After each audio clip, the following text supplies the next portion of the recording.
Hello viewers, welcome to Terra and Time. Do you know which is the longest tributary of Indus River? A river that travels across Tibet, India and Pakistan, fueling history, power and agriculture. Yes, we are talking about Satluj River. The Satluj River originates from Rakshas Lake near Mansarovar Lake on the slopes of Mount Kailash in Tibet. It is one of the only three great trans-Himalayan rivers, along with the Indus and Brahmaputra, that cut through the mighty Himalayas. In Tibet, it is called Langchen Zangbo or Langchen Khabab, meaning Elephant River.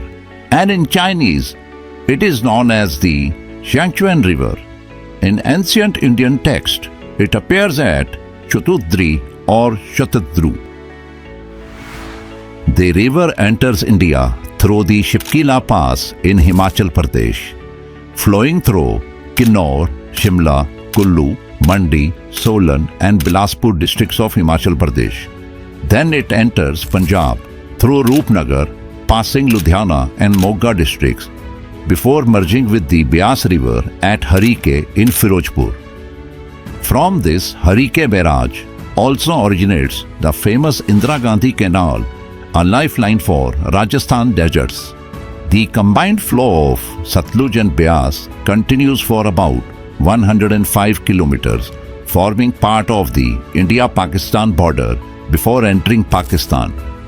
In Pakistan, it meets the Chenab River and together they create the Panjnad River, which finally unites with the Indus River.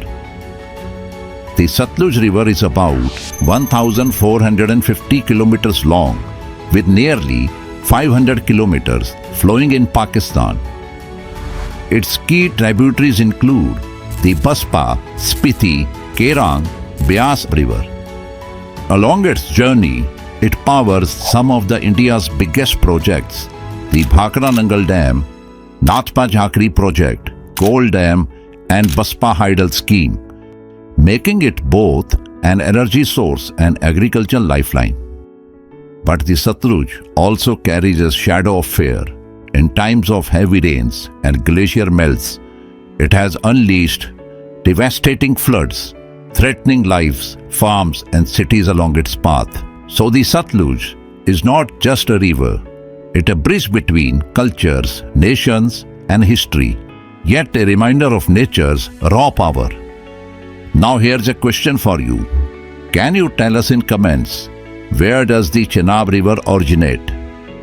If you enjoyed this journey, don't forget to like, share and subscribe to Terra and Time for more powerful stories of river, geography and history. Thanks for watching.